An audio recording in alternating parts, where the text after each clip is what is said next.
오늘 우리가 함께 읽을 하나님의 말씀은 호세아서 2장 8절부터 13절까지입니다. 우리 함께 읽겠습니다. 바로 내가 그에게 곡식과 포도주와 기름을 주었으며 또 내가 그에게 은과 금을 넉넉하게 주었으나 그는 그것을 전혀 모르고 그 금과 은으로 바알의 우상들을 만들었다. 그러므로 곡식이 익을 때에는 내가 준 그 곡식을 빼앗고 포도주의 맛이 들 무렵에는 그 포도주를 빼앗겠다. 또 벗은 몸을 가리라고 준 양털과 모시도 빼앗겠다. 이제 내가 그의 정부들이 보는 앞에서 부끄러운 것이 드러나도록 그를 벗겨도 내 손에서 그를 빼낼 사내가 하나도 없을 것이다. 또 그가 즐거워하는 모든 것과 그의 온갖 잔치와 초하루와 안식일과 모든 절기들의 모임들을 내가 끝장내겠다. 정부들이 저에게 준 몸값이라고 자랑하던 포도나무와 무화과 나무들을 내가 모조리 망쳐놓을 것이다. 내가 그것들을 수풀로 만들어서 들짐승들이 그 열매를 따먹도록 할 것이다. 또 바알 신들에게 분향하며 귀걸이와 목걸이로 몸단장을 하고 정부들을 쫓아다니면서 나를 잊어버린 그 세월만큼 내가 이제 그에게 모든 벌을 내릴 것이다. 나 주의 말이다. 아멘.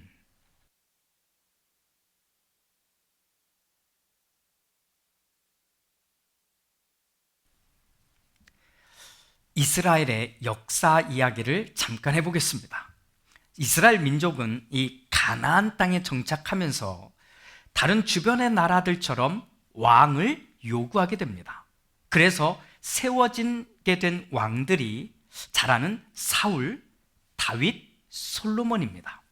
이 시기를 왕국 시대라고 부릅니다. 자, 그러다가 이스라엘이 이 북쪽과 남쪽으로 이렇게 갈라지게 됩니다. 이 북왕국, 이 북쪽에 있는 왕국을 이스라엘이라 부르고 이 남쪽에 있는 왕국을 유다라고 불렀습니다. 자, 이 두 왕국 가운데 이제 북왕국 이스라엘의 이야기를 해보려고 합니다.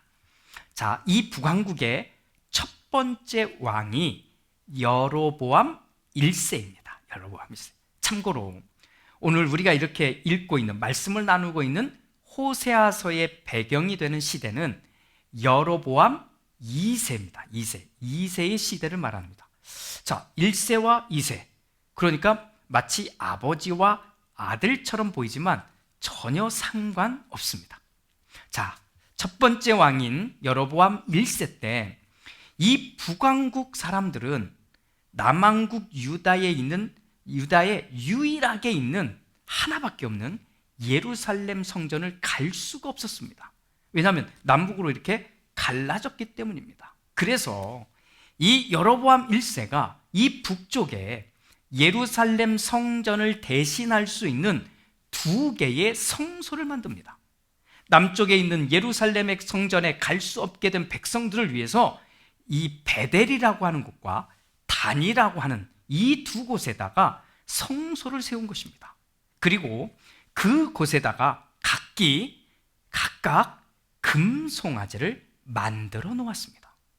자, 그러면서 여로보암 1세가 이렇게 선포합니다. 백성들이여, 야훼 하나님은 이집트에서 우리 이스라엘을 인도하여 내신 분이십니다.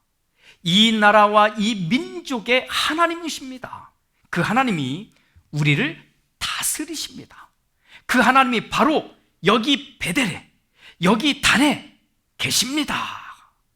이렇게 여로보암 1세는 이 백성들을 향해 선포합니다. 두 성소에 있는 금송아지를 이렇게 가리키며 말입니다. 자, 그러면서 여기저기, 이 두 곳 말고 여기저기에 있었던 산당들은 그냥 그대로 놔둡니다. 사실 이 산당들은 모두 다 바알이라고 하는 신을 섬기는 곳이었습니다. 왜 남겨두었을까요? 자, 당연히 처음에는 하나님만 섬기던 이스라엘이었는데 점차 이 주변 나라 사람들이 이렇게 신이라고 믿었던 이 바알을 향해 이 마음을 빼앗기기 시작합니다. 빼앗기기. 그러다가 다음과 같이 이 믿음과 삶이 세팅되어 갑니다. 자, 잘 들어보십시오. 어떻게 세팅되는지.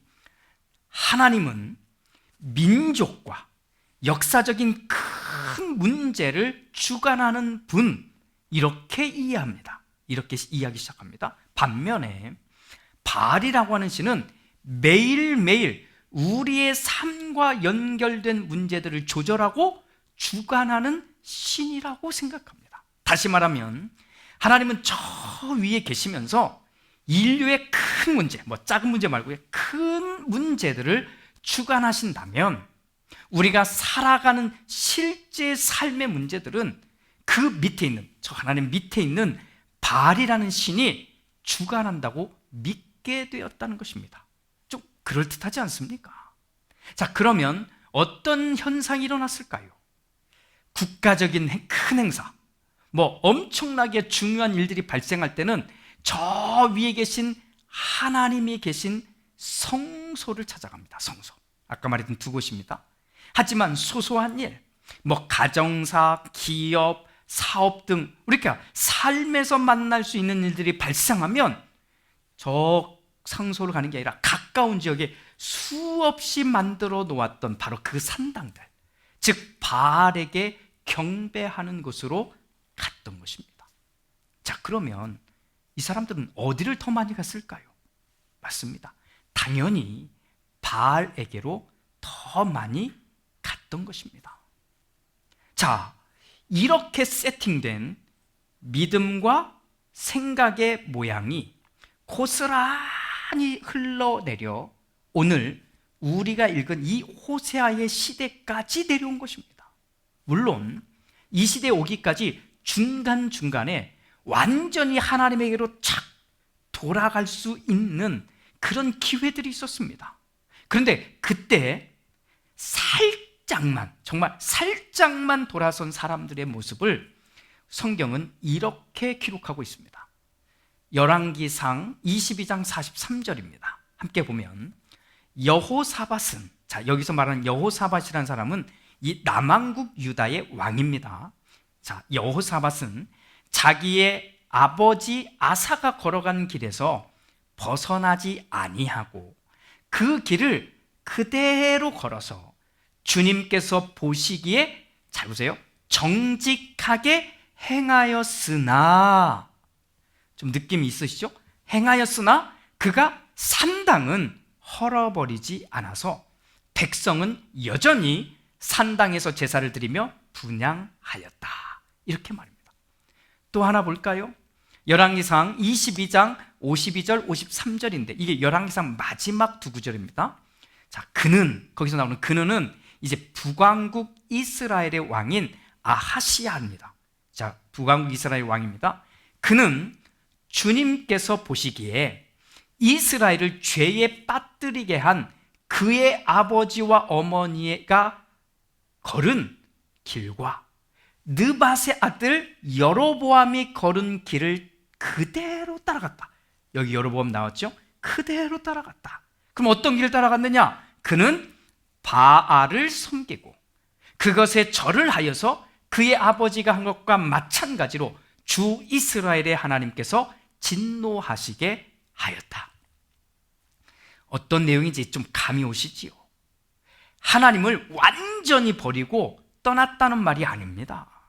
하나님도 믿지만 바알신도 같이 섬기는 것입니다. 어쩌면 하나님은 저기 저 멀리 계시는 분으로 여기고 가까이에서 자기들과 함께 울고 웃고 복을 주며 또 삶의 문제를 직접적으로 해결해 하시는 분은 바알신이라고 믿으며 살게 되었다는 것입니다. 호세아의 이야기로 우리 돌아와 봅니다. 부인 고멜이 왜 떠났냐고요? 돈 때문에, 물질 때문이었습니다. 남자들이 유혹한 것은 바로 이런 것들이었습니다. 그리고 정말 그 남자들을 따라갔더니 모두 죽었거든요.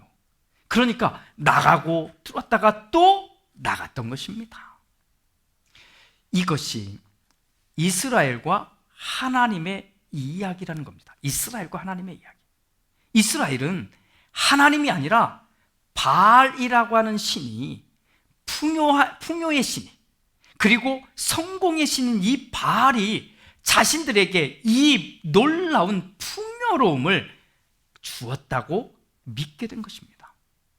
하나님을 버린 것이 아닙니다. 잘 보십시오. 하나님은 저기 저 멀리 하늘 끝에 계시도록 하고는 나의 자신의 삶과 연결된 존재는 바알이 되어버린 겁니다.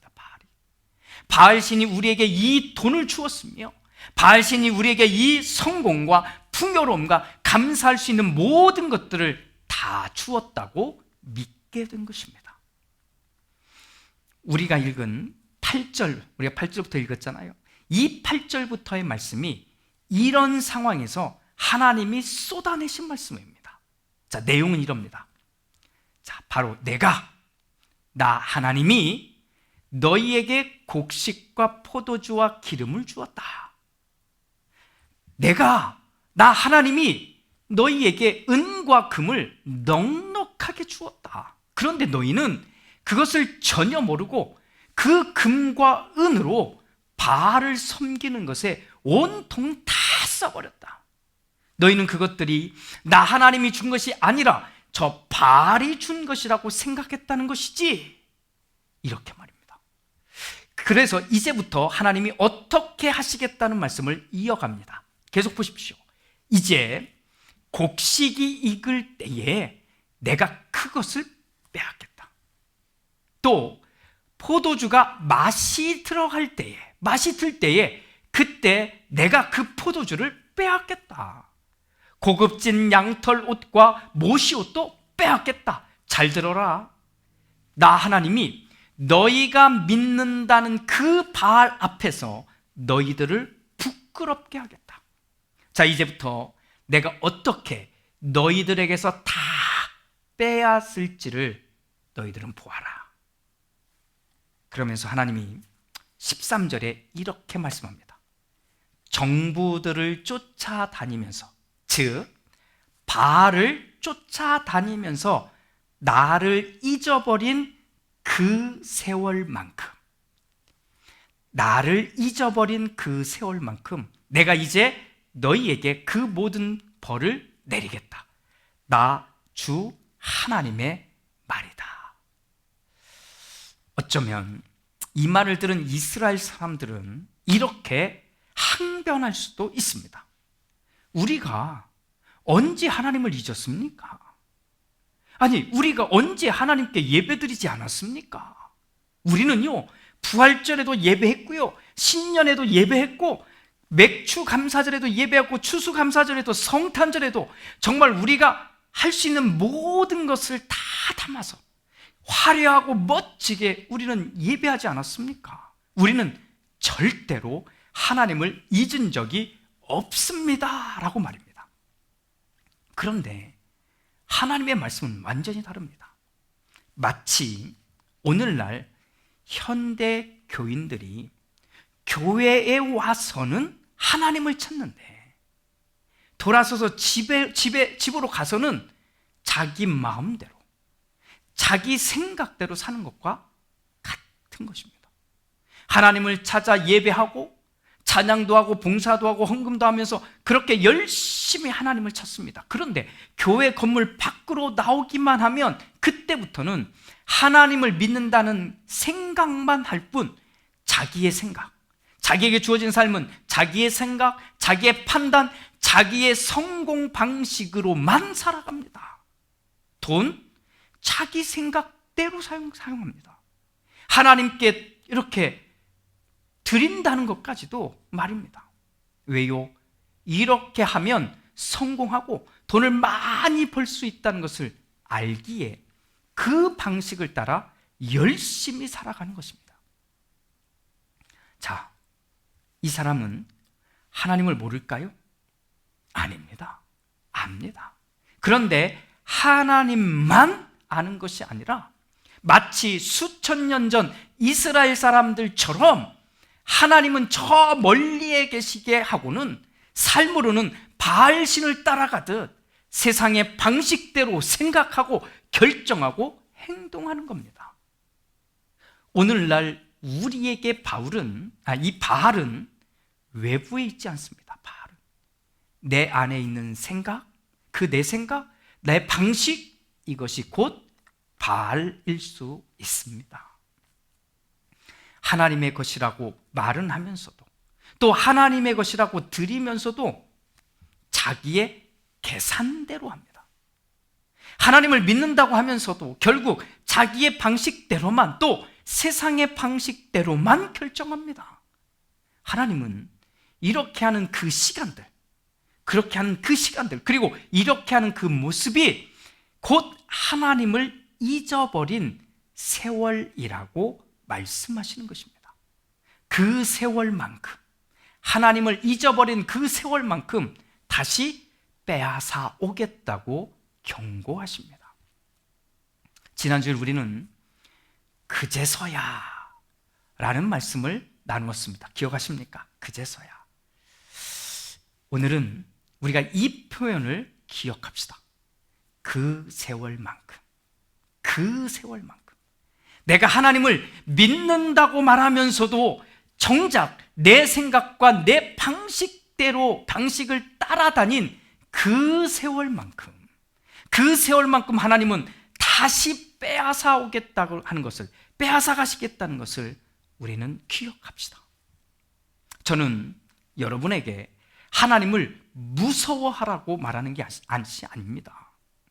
하나님은 때로는 무서울 수 있습니다. 하지만 그것은 하나님의 자녀가 아닌 사람들에게 해당하는 겁니다. 우리는 하나님의 자녀입니다. 할렐루야. 그런데 자녀인 우리도 혼나야 할 때는 혼나야 하지 않을까요? 내 마음대로 했으니까요. 내 마음대로. 내가 옳다고 내가 생각한 대로만 했으니까요. 내가 세상의 방식대로 계산기를 두드렸으니까요. 하나님은 그렇게 하기를 원하지 않으셨는데 말입니다. 사랑하는 여러분, 우리도 이 이스라엘 사람들처럼 하나님을 믿는다고 하면서도 결국 돈, 물질, 성공, 부귀, 영화 이런 것들을 얼마든지 쫓아다닐 수 있습니다. 수천 년 전 그 사람들이 바라본 바알처럼 말입니다. 하나님이 주신 것이라고 정말 믿으시면 하나님의 생각에 맞춰서 사용하십시오. 하나님께 드리는 것도, 또 하나님의 나라를 위해 쓰는 것도 하나님의 뜻에 맞춰야 합니다. 그리고 꼭 하나, 우리의 삶에서도 하나님과 함께 하십시오. 하나님과 함께 하시면서 하나님의 생각을 채우십시오. 하나님을 바라보십시오. 아니, 하나님만 바라보십시오. 그리고 그 하나님이 주신 것들로 감사하며 기뻐하며 만족하십시오. 우리가 하나님을 기억하는 그 세월만큼 하나님은 우리의 것들을 인도하실 것입니다. 반대로 우리가 하나님을 잊어버린 그 세월만큼 하나님은 우리에게 주신 것들을 거두어 가실 수도 있습니다. 저는 소망합니다. 이 성경 이야기, 이 말씀을 같이 읽은, 함께 읽은 우리는 이제 하나님을 잊어버린 그 세월이 아니라 하나님을 기억하는 시간들로 우리의 삶을 채울 것을 믿습니다. 할렐루야.